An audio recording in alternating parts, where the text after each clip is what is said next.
if you unmute yourself, Rabbi. Right. Excellent. Yes, I was just saying, I had a close call in my early 20s where my Uncle Max wanted me to come to Switzerland to join in the family bank and live in Switzerland and become a Swiss banker. But it was too late. And I'd already fallen in love with learning Torah and teaching Torah. And the suggestion really was not relevant for me anymore. Had he suggested it to me 2 or 3 years earlier, maybe I might have been tempted. But actually, by that time, I was already deeply committed to my learning and teaching and to a different way of life. So that's it. The world lost a banker. Can you imagine that? The family lost I could have become a Swiss banker. Such is life. Actually, I take this opportunity to tell you a very little interesting anecdote, just for 2 or 3 minutes, about my Uncle Max, who's no longer alive. But he was a very wealthy man running this investment bank in Switzerland. And but he did lots of mitzvahs, actually, chesed type mitzvahs. There was one of the most amazing story that he told me, one of the most amazing decision in his life. I just want to share with you for 2 or 3 minutes because it's something which is not written about. The reason why it's not written about is because he could have gone to jail for making this decision. And that was that my Uncle Max in Europe in the 1920s and early 30s, he traveled a lot in Eastern Europe and he knew many of the very wealthy Jewish industrialists in Galicia, in the Ukraine, in Poland. And as it got closer to the war, they realized they needed a safe place to put their money. And they put many millions, maybe tens of millions, enormous sums of money into Switzerland for safekeeping. And so my Uncle Max, actually, that was part of the basis of the investment bank, was this sort of money, which was entrusted to him by Eastern European wealthy Jews. What happened subsequently, also some French Jews, what happened subsequently was that after the war, fast forward to 1945, 46, my uncle went looking for the people who had invested the money in his bank, and sadly, many of them had been massacred. And not only they, but their families and the whole villages and everything had been wiped off the face of the earth, as we all know. The post-war Europe was a midbar, right? There was nothing left. It was really a terrible tragedy. But here was my uncle and a few other Jewish bankers sitting on hundreds of millions of dollars worth of investments, and they knew for sure that nobody would ever claim this money. They knew that was it. And there was no one left to claim this money. There was no one there. No one knew about it, and he had no way of finding anybody at all. So they made a decision. A small group of Swiss bankers made a decision that they need them. So they've got a choice. Either they sit on this money, la'olam void. This money will simply sit there, gaining interest and gaining value all the time, but it's useless. It's going to be money sitting there, which is useless. But at the same time, they knew that Israel would soon be fighting a battle for independence, and Israel desperately needed help. And they were sitting on hundreds of millions of dollars worth of Jewish money. And they made a decision that these people who were killed in the Holocaust, they would have wanted that money to be used to help Israel fight for its life and establish its independence. But that was like a moral decision that they made against the law. It was against the law completely because the banking laws didn't allow them to make that decision. They didn't have that discretion. It was somebody else's money. But nevertheless, they made this decision. And if you read the story of the 1948 war, you will discover that a lot of the guns and the jeeps and the machine gun, a lot of the hardware that Israel used in the 48 war came from Czechoslovakia and from Eastern Europe. And you ask yourself, how did it come to Israel from Czechoslovakia? Who organized that? And there are lots of answers to that question. But one of the hidden answers is that it was this money. My uncle went to Czechoslovakia and he had to bribe some of the main officials there to sell him a lot of the army surplus material and the bullets and the guns and the material for all the military hardware that they had available. He bought, not by himself, there was a group of people who bought this thing, and they wanted to ship it to Israel. And I remember him telling me that they wanted to hire boats to take it to Israel, but no boats were willing to take it. So they had to buy some boats, but they weren't short of money. So they bought boats and they sent this military hardware to Israel. Some of it was stopped by the British, but some of it got through, and that was used in 1948.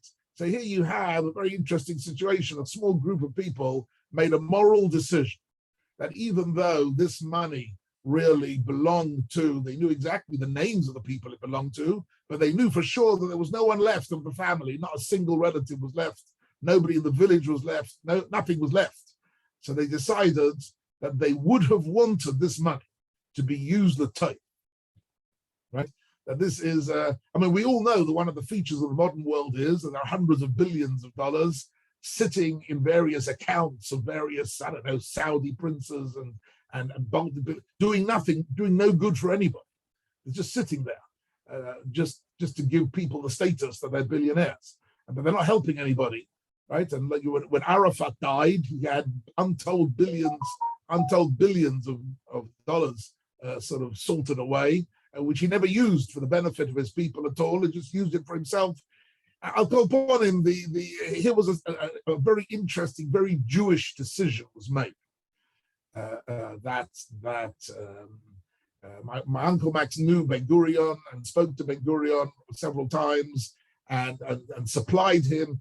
So he said to me, I remember with a smile, my Uncle Max, he said to me, "You never thought, did you, that your Uncle Max was an arms dealer, right? That on the quiet, I became an arms dealer for a couple of years."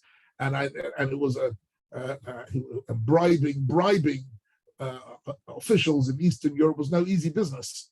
You had to know if you bribed the wrong person, you could end up in prison. So, but my uncle was quite good at these things, and he knew how to find the way through it.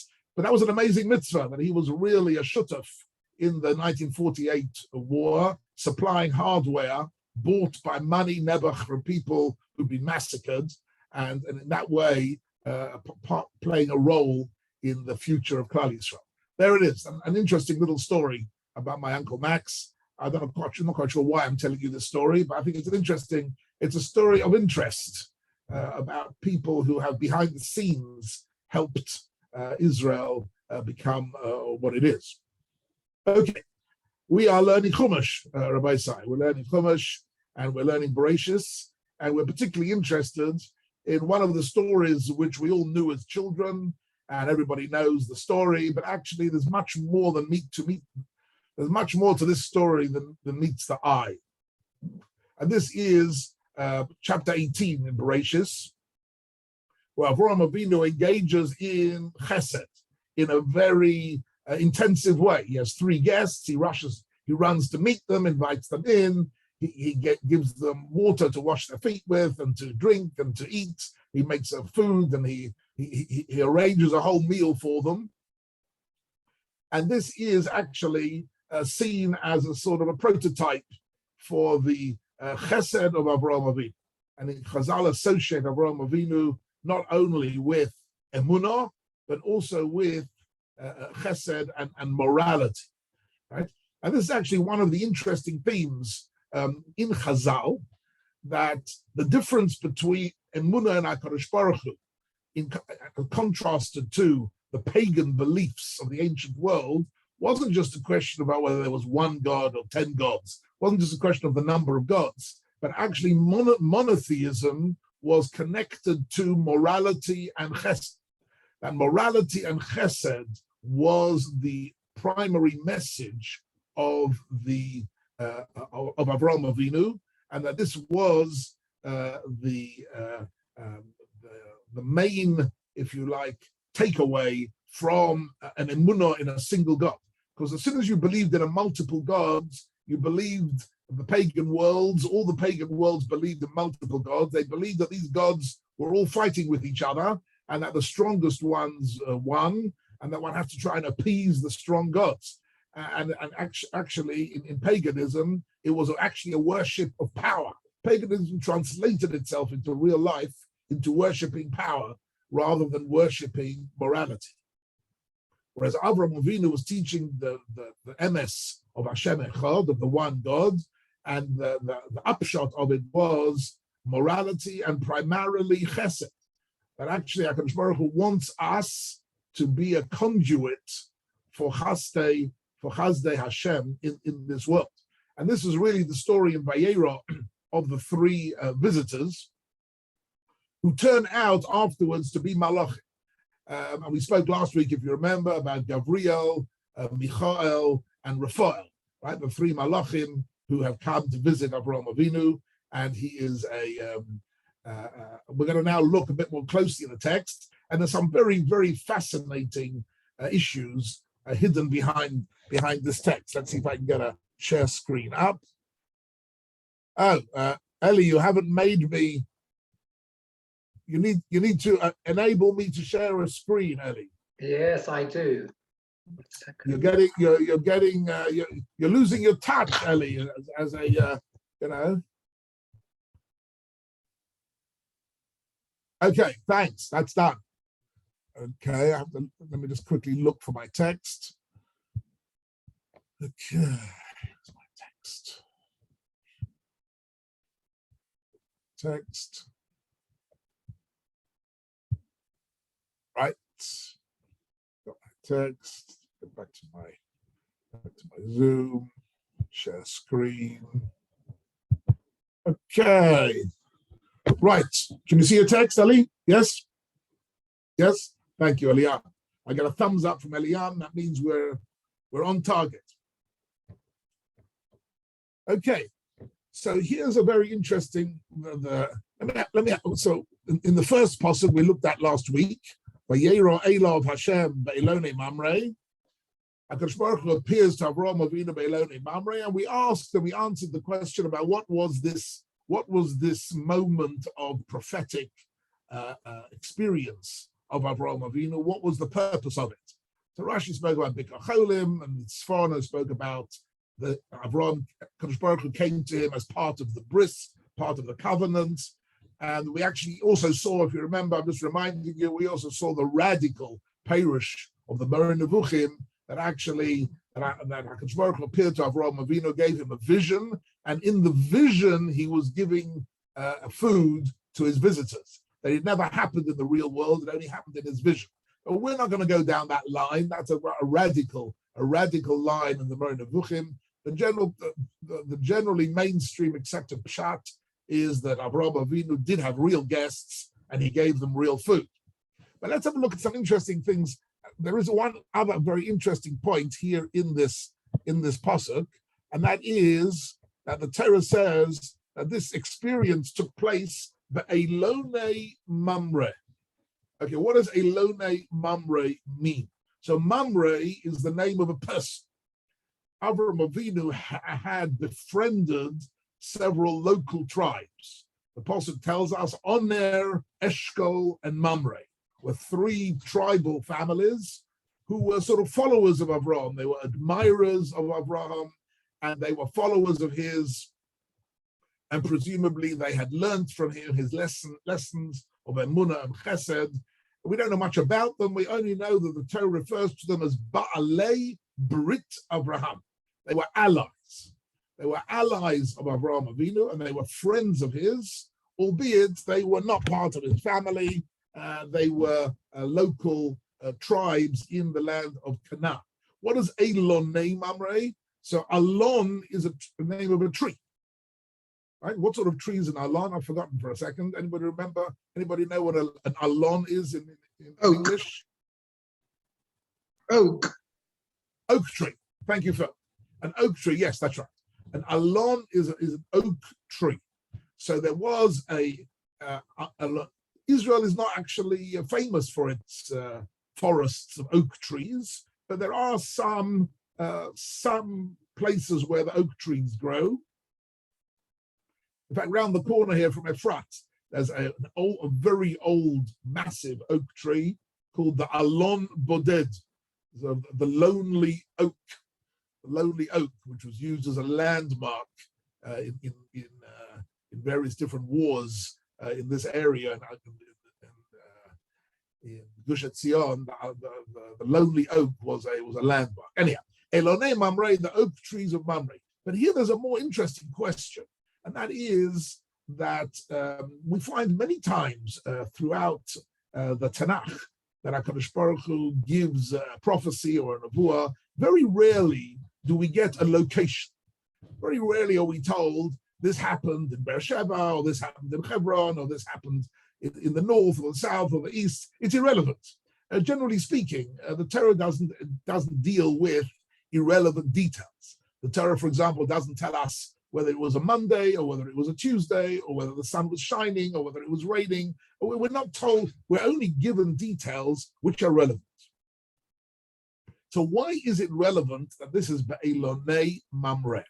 Why is HaKadosh Baruch Hu appearing to Avraham Avinu as a consequence, if you like, of the bris milah in Elonei Mamre? So let's have a look what Rashi says. Rashi gives us an indication on this. So Rashi says, Elonei Mamre.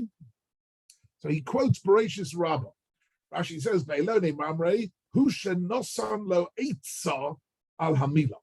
That he gave Avraham Avinu an eitzah, a piece of advice about the milah. Lefikach nigla elav b'chelka. Therefore, he got a zechus.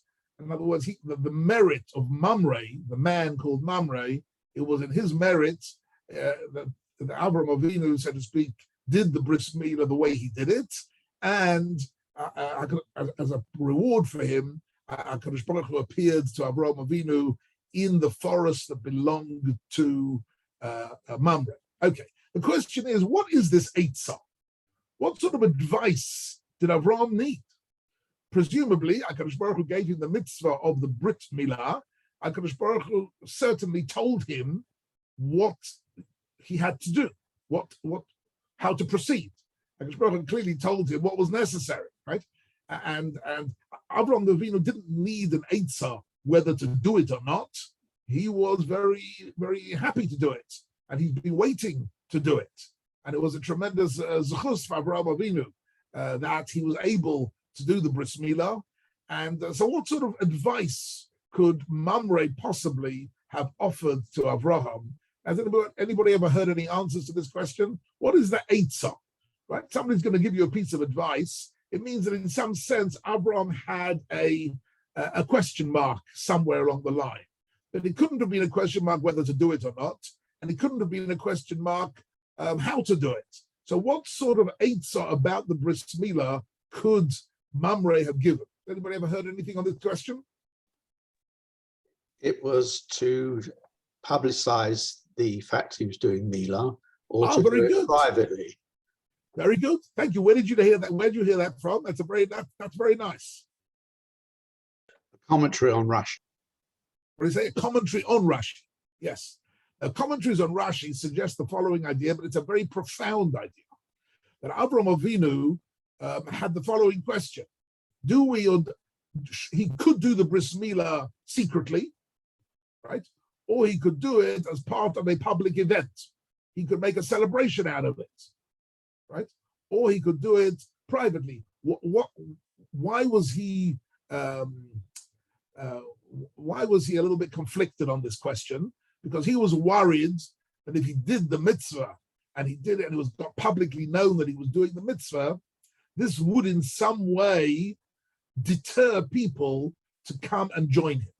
Because until now, his message had been emunah in HaKadosh Baruch Hu and morality and chesed, which is a very digestible, shall we say, a very easy message. Not an easy message, but it's a message that is intelligible. The bris milah was not intelligible.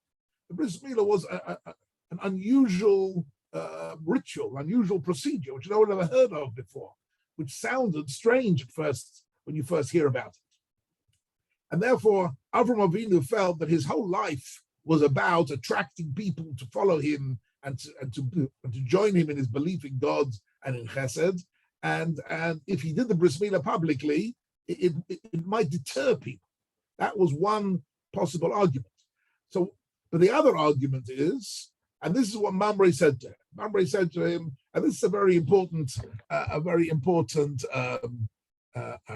point, which is relevant in all ages to all people.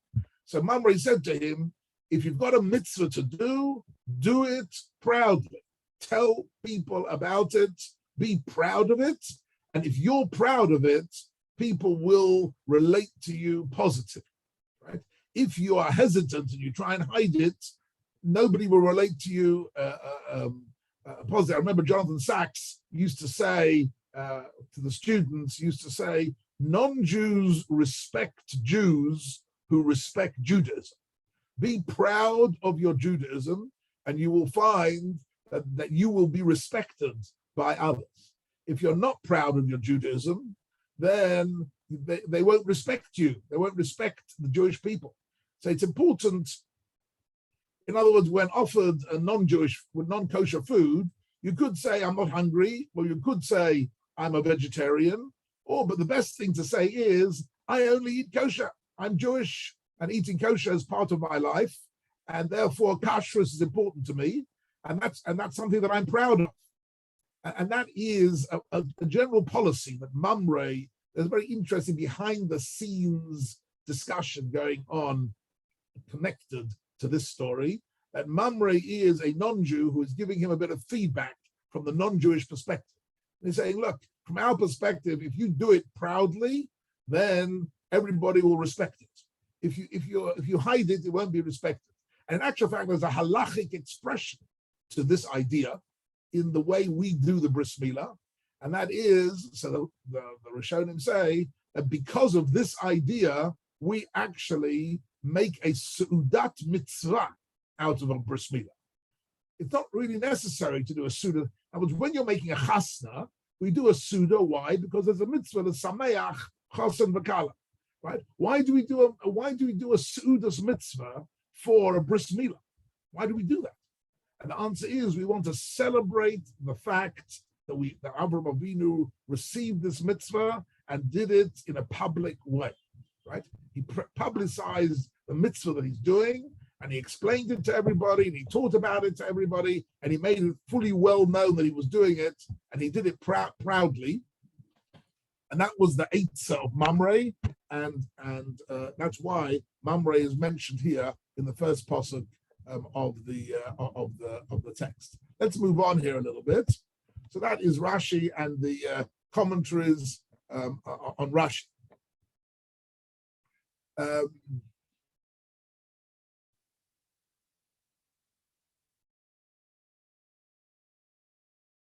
Here in the second pasuk, there's also a very interesting, interesting hidden theme here.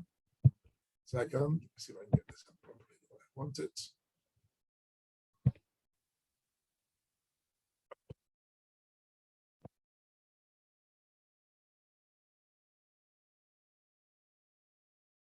Okay, so the pasuk says, "Vayisa eino vayar."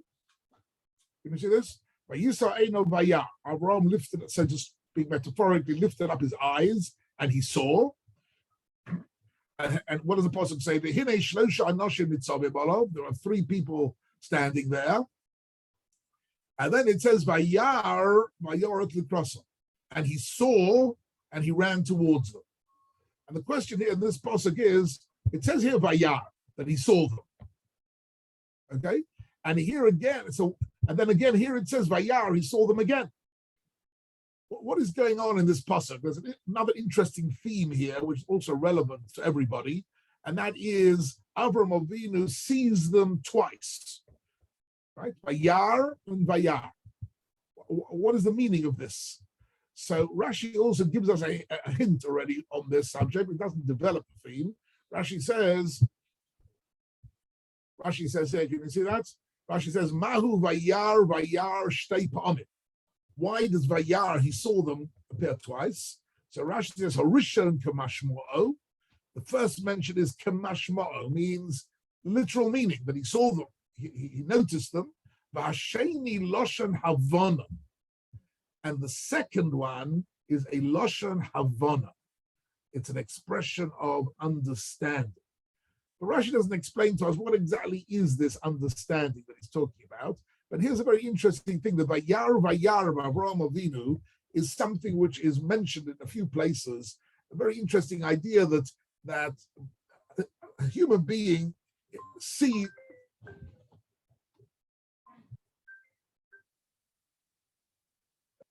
Sorry, forgot to turn off my sound. A human being sees really what he wants to see. And part of the human mind is such, the things that you're interested in are the things that you'll see.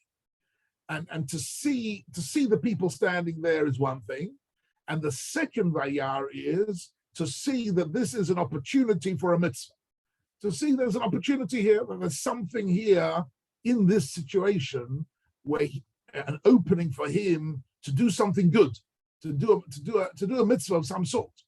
And I often say to bar mitzvah boys and bas mitzvah girls, I used to invite round to my house bar mitzvah boys and bas mitzvah girls just before their bar or bas mitzvah, and just to have a little chat with them in the community and have a little bit of a kesher with them.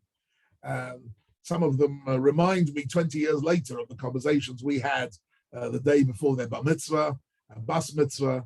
It's a nice moment to have a Rav of a Kehillah who connects with the young children. It's one of the things I miss, incidentally, about Ner Yisrael. One of the beautiful things that I used to have a real strong connection with the young children in the shul.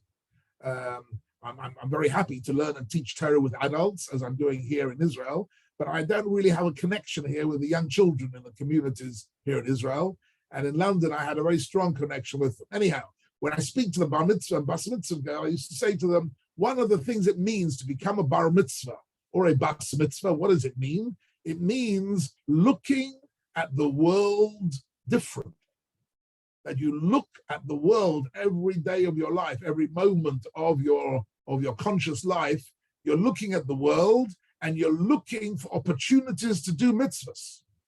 The more you learn about mitzvahs, the more you will see that you're surrounded by opportunities for mitzvahs every moment of your waking life. You're surrounded by opportunities for a bracha, opportunities for an amen, opportunities for a chesed, opportunities for a mitzvah of Avas Yisrael. All sorts of mitzvahs are available to us every waking moment that we have. But you need to have the eyes to see it, right? And this pasuk is the classic, if you like, source for this idea. That Vayar, and he saw these three people, and then again the pasuk says Vayar, and then he saw what everybody would have seen. He saw what a cameraman would have seen, three people standing there. But then he saw an opportunity for a chesed. And that is the great chiddush of Avraham Avinu. And he's walking around, he's meeting people, and every time he meets a person, he sees in the meeting an opportunity to teach some emunah, to have a good impact on the person, to give them a chizuk, to do some chesed with them, to be able to see the opportunity. That is something which is what the Torah is teaching us here, to develop that type of side. There was actually a mission. There's a mission in Pirkei Avos where the Mishnah says, "If you look into the Torah, you'll find everything in it." And the Mishnah says, which literally means, and through the Torah, you should see everything. In other words, seeing the world around you through the prism of the Torah gives you an understanding of where and under what circumstances you can do a mitzvah. You can play a role, right? How can I play a role in this situation rather than just being passive? I can play a role. I can do something. I can guide people. I can encourage them. I can do something spiritually and morally positive. That is the second vayar of Avraham Avinu. There's actually a very interesting Medrash Chazal, which is a bit reference to later on in Vayera. We're going to come at the end of Vayera, we're going to come to the Akedah. And at the Akedah, Avraham Avinu is going to the Akedah Ushnei Na'orov Imay. And he's got two lads with him. So it's Avram and Yitzchak, and he's got two other men with him. Who are these two people? Who are the two people accompanying Moshe, Avram Avinu to the Akedah? Anybody know who are they? Any offers? Yishmael and Eliezer. Yishmael and Eliezer. That's right. Rashi says that Eliezer, his servant, and Yishmael, his son, they are walking with him just to accompany him, to be assistants. Right? What's interesting is when he gets to the bottom of the hill, he says to them, "Atem teishvu po im hachamor." You should stay here with the donkey. V'ani v'hana elcha, me and Yitzchak will go up the mountain. Now, the truth is, the way this pasuk is phrased is a little bit insulting, right? You stay with the donkey, and we'll do what's important. Why did he need to say you stay with the donkey? Why mention the donkey at all? He could just say you stay here, and we'll go up. Who's interested in the donkey here? So Chazal say there's something very interesting being said here. Chazal say that when he came to Har HaMoriah, right, which is of course the Har Habayit, right? He comes to Har HaMoriah. How does he recognize Har HaMoriah? He doesn't have a map. There are no arrows saying Har HaMoriah this way, right? HaKadosh Baruch Hu just said to him, go to Echat HaHar and go to one of the mountains. How does he know when he's arrived, right? So the Chazal say that when he came close to the mountain, he saw the Shekhinah. He saw the presence of the Shekhinah on this mountain. This was going to be the Har Habayis, and this was the place where he was going to do the Akedah, and he saw the Shekhinah on it. He felt the ruchnius of this place. So Chazal say, the Medrash says very beautifully, that he asked Eliezer and Yishmael, each one by themselves, he asked them, what do you see? So they say, we see a mountain, we see a hill, and what is on the mountain? Oh, there are rocks, and there are trees, and there are plants, and we see a mountain with a regular mountain. And then he asks Yitzchak, what do you see? And he says, Yitzchak says, I see a mountain with the presence, with the Shekhinah present on this mountain. So Avram turns around to them, this is all in the Medrash. Avram turns around to Eliezer and Yishmael and says, you can see what the Chamor sees. That's why he says, Atem teishvu po ma Chamor. You can only see what the donkey sees, right? In other words, you're looking with your physical eyes, but not with your neshama. You're not looking spiritually for opportunities to do something spiritually significant. Yitzchak is able to see that this is a mountain with the presence of the Shekhinah, meaning what? This is a mountain which gives us an opportunity to do a great mitzvah. So there are several different sources in the Torah, and this is one of them here in the beginning of Vayera, which teaches us this amazing principle, right? And whatever we're doing in life, to try, and this is something we have to teach to our kids. Whatever you're doing in life, there are opportunities to help other people. There are people who need a chizuk, there are people who need advice, there are people who might even need a loan, there are people who need hachnasas archim, there are people around who need us, and to have the eyes to see it is the eyes of Avraham Avinu. That is our limud from Avraham Avinu. Vayar shlosha anashim nitzavim alav. That's through the eyes of the donkey. That's the cameraman. Vayar, and then he saw that here's an opportunity to do a chesed. Vayar to cross him, and he runs towards them. Can I make a comment? Can I ask a question? What do you say you did? Can I ask a question? Sure. It's very derogatory. Like, you could say most non-Jews were Nazi. Like, let's say you have to either have a Jewish soul. What is derogatory? I don't follow you. What's derogatory? To say, like, you stay with a chamor because you didn't see. You have the eyes of a chamor. First of all, someone had to stay with chamor. They're not going to take the chamor up there. The chamor has to stay down. They have a job to do to watch the chamor. But to say that they have the eyes of the chamor and they couldn't see it, it's very derogatory, because you could say that about all the non-Jews. The non-Jews don't have the same level of nefesh as we do. Right. You know what? But why say it? I would say in the social setting that we are familiar with, it's not advisable to say you stay here with a donkey. I agree with you completely. I tend not to say that to people. You stay here with the other. Basically, what he was saying is, you're just one of the donkeys. You guys are one of the donkeys, and we've got to go and do something more important. But So- not only that, they had a top key to do. They had to show me the donkey. That was their vehicle. We're taking them I up, and agree. it's gonna I bring them agree. back. So Okay. that's your mitzvah. You stay with Yes. the donkey. Whatever, we're gonna go do, Yeah, I whatever. mean, it doesn't necessarily have to be so derogatory. I mean, I was just Right. making it for the purposes of No, illustration. I know that's what the But he midrash said, look, says. you stay here, look after the donkey. You stay here, look after the donkey. We're going to go up the mountain and we're going to come back again. That's what he said to them. That's all. Don't forget, it's a situation where nobody knows exactly why they're going and where they're going to. It's all a very odd situation. They don't know what's going to happen, right? But all they know is they've got firewood with them. They're going to do something with the fire, but they don't know what they're going to do, right? So he said, look, you stay here, look after the donkey, we'll be back. Okay, I take your point. Okay, let's go weiter. I want to try and deal with some of the very, very beautiful topics here. So the first topic I wanted to mention was Mamre and doing mitzvahs proudly, and the other one is to see the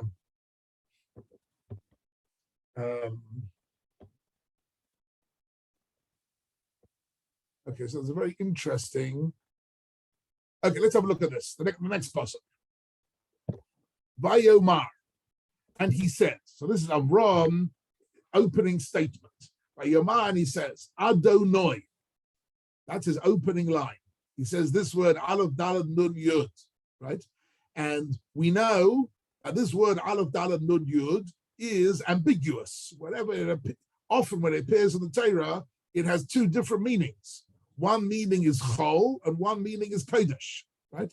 Aleph Daled Nun Yud can be a way of addressing HaKadosh Baruch Hu, but actually it can also be a way of addressing a respectful way of like we would say in Hebrew, Adoni, right? We use the word Adoni. Adoni is simply a respectful way of addressing another man and speaking to him, sir, right? Adoni. So Adonai here could mean one or the other. Let's first see what is he saying. He's saying, so let's take the Poshet Pshat in this pasuk. The Poshet Pshat is that he's addressing these three people. And he's saying, if you would please do me a favor, don't continue on your journey. Please come in and I'll give you some refreshments. Okay, that's a simple meaning of the pasuk. But there is another meaning to the pasuk, which is the basis for a very beautiful Gemara in Shabbos. But before we have a look at the Gemara in Shabbos, let me first ask you a question. Here is Avraham Avinu, and he is engaging in a moment of Gilui Shechina. He's engaging in a moment by Yero Elov Hashem Be'elone Mamre.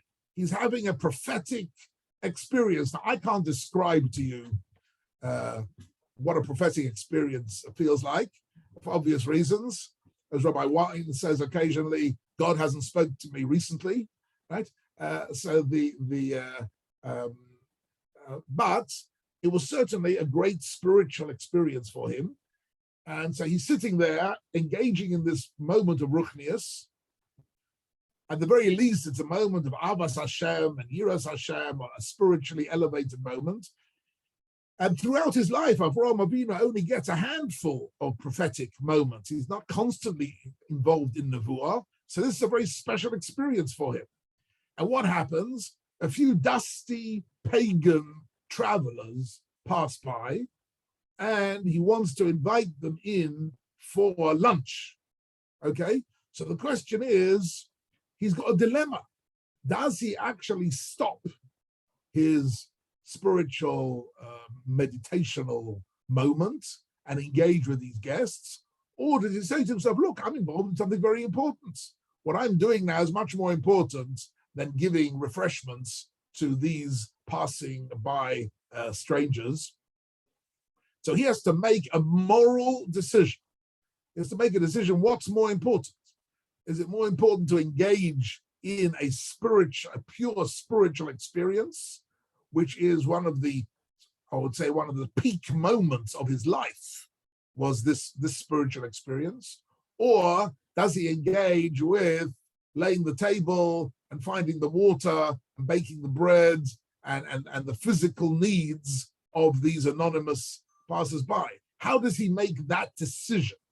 So look what the Gemara here says. There's a very interesting Gemara on this, which is quite radical. So the Gemara here says, this is a Gemara in Shabbos of Kuf Kaf 7, Kuf Kaf Zayin, a famous Gemara. Look at the language here of Chazal, which is quite amazing. Chazal say, right? Can you see that?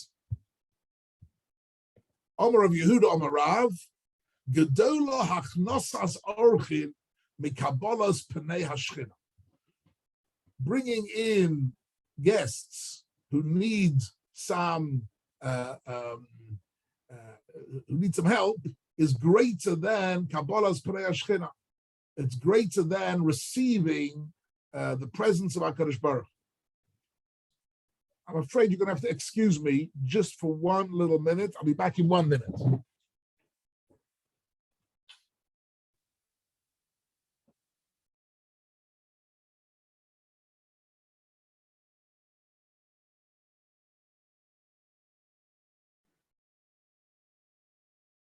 I guess the rabbi is going to do some achnosas orchim.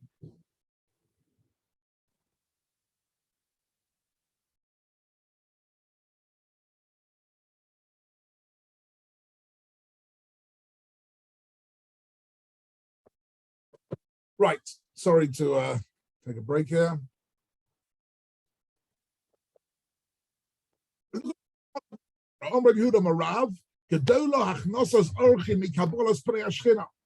It's more important to receive guests than to engage in Kabbalat Pnei Hashchina. Kabbalat Pnei Hashchina is a prophetic, spiritual moment of the highest order.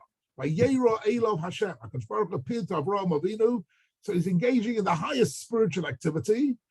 And what? How do we know that? Dichsiv, as the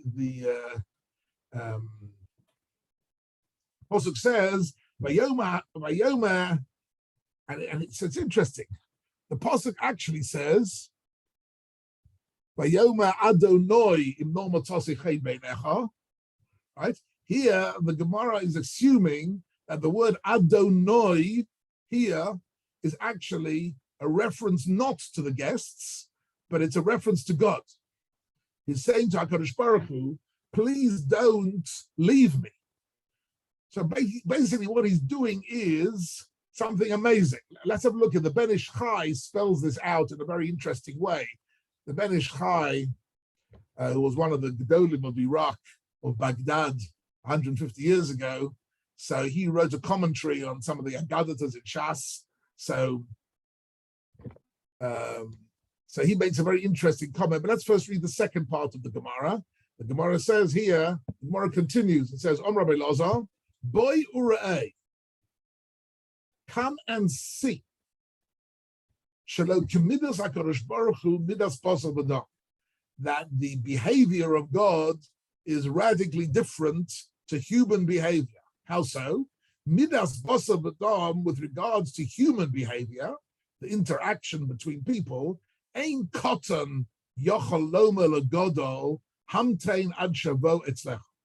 If a junior and a senior person are going to meet, the junior person cannot say to the senior one, "Please wait for me. I'll come to you a bit later. Please sit here and wait for me." You don't. A junior person doesn't keep a senior person waiting, right? If a great person comes to see you, you don't keep them waiting. You don't say, "Right, I'm not quite ready for you yet. Sit here, wait for me for half an hour, and I'll be back soon." Right?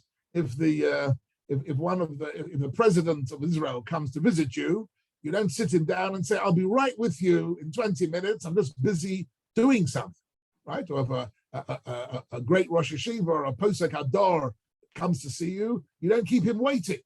Right? It's not becovered to keep him waiting or to say to him, "I'm just busy with something else. and I'll come back to you in half an hour. Right? Ein koton yocholom agadol, wait for me. The ilu ba'kadosh baruch hu k'siv vayomar Hashem im no matzasi chayvenu. So here Rabbi Elazar in the Gemara is saying, Boy Yurei, come and look at this. This is an amazing pasuk. The pasuk is saying that Avraham Avinu is saying to God what we would call today, in modern technology, he's putting his experience with God, he's putting it on pause. He's pressing the pause button. I say, right, let's wait with this. I've got something more urgent to deal with. What is the more urgent thing? Right? So it's a very interesting moral and spiritual decision that Avraham Avinu is making here. He's saying this is a moment when, however great the spiritual moment is of reaching this by Yera Elav Hashem Be'elonei Mamrei, a peak moment of Ruach HaKodesh and of Nevuah, Avraham is saying, you know what, I'm putting that on hold for the time being, and I'm going to deal with these three dusty pagan travelers, right? And that's a very interesting decision to make. That's a decision which reflects a very deep understanding. Avraham Avinu must have understood. This is what the Hamek Dovo writes here, the Netziv. He says, Avraham Avinu must have understood that the Rotzen, that this was actually a test. HaKadosh Baruch Hu was testing Avraham Avinu whether he had learnt whether he understood properly what God wanted from him. In other words, he wanted to see from Avraham Avinu, did God want from him that he should live a life of spiritual meditations? Or did Avraham Avinu understand that even if he's in the middle of a peak spiritual moment, he's got to press the pause button and engage with people who need him? And this is a very interesting moral decision that needed to be made to say to HaKadosh Baruch Hu, you wait for me, you can wait. These people can't wait. If I tell these people to wait, they will disappear. They'll continue on their way, and I've lost an opportunity to do a chesed. So in a sense, Avraham Avinu is expressing his understanding of the Rotzen Hashem. What HaKadosh Baruch Hu wants from us is to engage in chesed, and often chesed is what's called a mitzvah oiveres. Mitzvah oiveres means a mitzvah which, if you don't grasp it, you lose it. It's not something which you can delay. You can't say, I'll do it later. I can't resist telling you a story, which I think I might have told this shir before, but it's one of my favorite stories. I'm going to, maybe for those of you who haven't heard it before, you're going to hear it again. And this is a story where I took my wife to Venice about 20 years ago for a weekend. We went for a lovely long weekend in Venice just for a break. I think it was a wedding anniversary of some sort that we had. And we went to Venice, which is extremely beautiful and picturesque. And so, so the bottom line is Shabbos. So Shabbos morning, I went to daven in the Chabad. Chabad is the most prominent Jewish presence in Venice. And even though I don't usually daven with Chabad, but I daven with Chabad. So you go into the Chabad shtibel there, some of you might know, in the ghetto, in the ghetto of Venice. And there's a big square in the middle of the ghetto. And the Chabad have got a house on that square. And that's all we davened. So we're davening there must have been about 50 people davening together. Half of them were Chabadskas, and the other half were like me, guests, various different shapes and sizes, different guests, and we're davening Shacharis together, and all is going well. We're davening like one usually davens Shabbos morning. Anyhow, we daven Baruch Hu and Kriyas Shema, and after Kriyas Shema, Ezra Sabbaseinu, suddenly in the middle of davening, there's a noise outside. And what is the noise? The noise is a busload of Israeli non-religious tourists have arrived with their phones and their cameras and with their they're on a tour. They're on a tour of Italy, and that tour guide has taken them to the Venice Jewish ghetto, and there they are, about 30 Israelis, all dressed, not terribly tzanua or whatever. And clearly Mechalel Shabbos, smoking cigarettes, whatever it is. And there they are outside in the square. And one or two of them have noticed that there is the Chabad Center there. So they came to the entrance of the Chabad Center, and they were just looking around, curious. Anyhow, as soon as that happened, suddenly the Shliach Tzibur, who was one of the Chabad leaders, stopped davening. All the Chabadskas stopped davening. They went into a side room where they had already plates of little cups of whiskey and brandy and cakes and biscuits and fruit and whatever. And they went out, they carried it out into the square and offered refreshments to these tourists, right? And welcomed them and told them good Shabbos. And one of them made Kiddush, right? And they started singing a nigun with them. And I'm standing there between Kriyas Shema and Shemona Esra, where according to my training and my reading of the Shulchan Aruch, you're not allowed to interrupt between Kriyas Shema and Shemona Esra. You're not even allowed to interrupt to say good morning to anybody. You're in the middle of davening. And so the guests like myself are standing in the shul, all feeling very sort of what's going on here? What's happened to our Shliach Tzibur? What's happened to our minyan? What's going on? We didn't know what to do, right? But these Chabadskas were in full swing, making Kiddush, telling them a story, making them feel welcome, giving them a bit of a refreshment, a bit of a glass of Coke or something, whatever. And quarter of an hour later, it's all over, right? The tourists move on.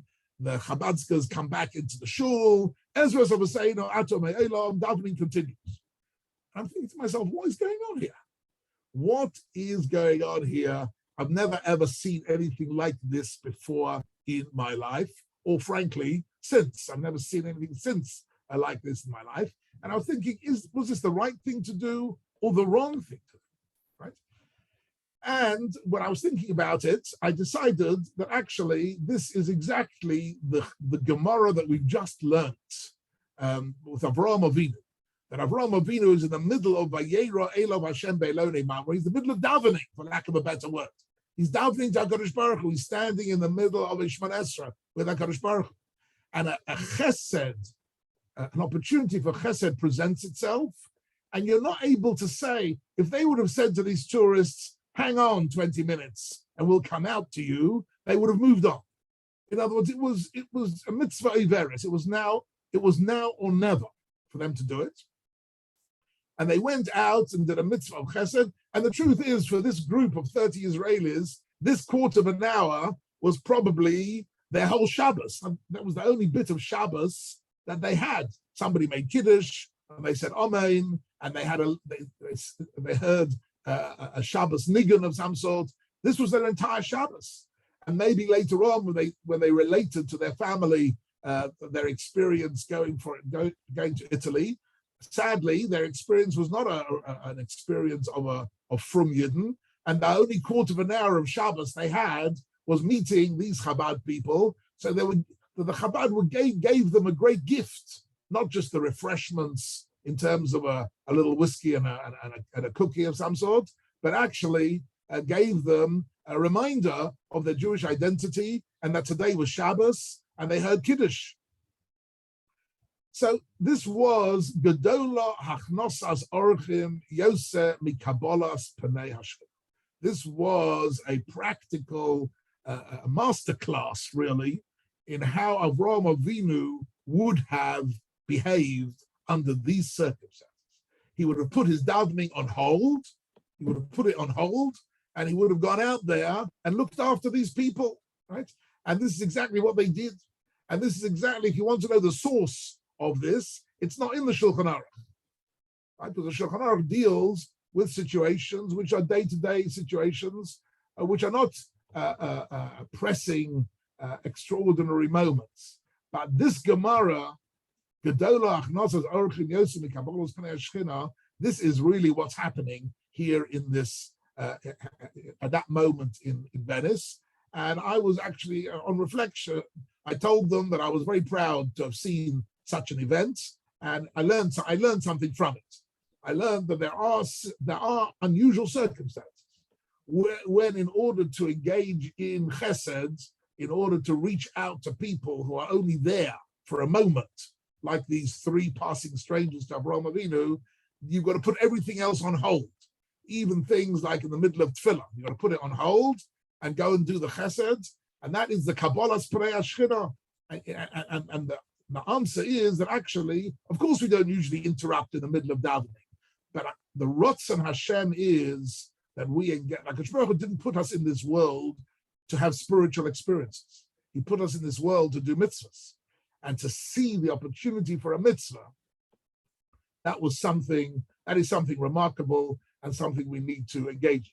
Of course, 99 times out of 100, we're able to also daven properly without interruptions and then find opportunities to do chesed. And that's normally how we live, right? But if the opportunity presents itself, then the model of Avraham Avinu is still there, right? And that is the Gemara. And it's not for nothing that the Gemara in Shabbos, Kuf Kaf Zayin, says that from this story we learn that Gedolach Nosas Orchim Yosem Kabbalah's Pnei Ashchet. So this is a very interesting little anecdote which illustrates exactly this Gemara. For those people who've heard my drashos and shiurim in London, Phil, you probably heard this story before, but this story is a choshev story. What do you think, Phil? Absolutely. Very you've important. got some Chabad background yourself, haven't you? A Baba background. Baba background. But it's a special story, isn't it? Chassidish Ma'aser Shahaya. It's a Ma'aser Shahaya, but it's more than a Ma'aser Shahaya. It's remained in my mind as a unique illustration of what Chazal meant when they said that even if you're in the middle of a real spiritual peak experience, you're in the middle of tefillah, you're in the middle of Abbas Hashem, you're in the middle of meditating, and then a mitzvah of chesed presents itself, you put everything on hold. Why? Because that's the Ratzon Hashem. HaKadosh Baruch Hu put us into this world to do practical mitzvahs, right? We are also Baruch Hashem able to engage in spiritual experiences such as Gilu Shechina and Tefillah and these things. But the practical mitzvahs, which are a mitzvah iveris, that takes a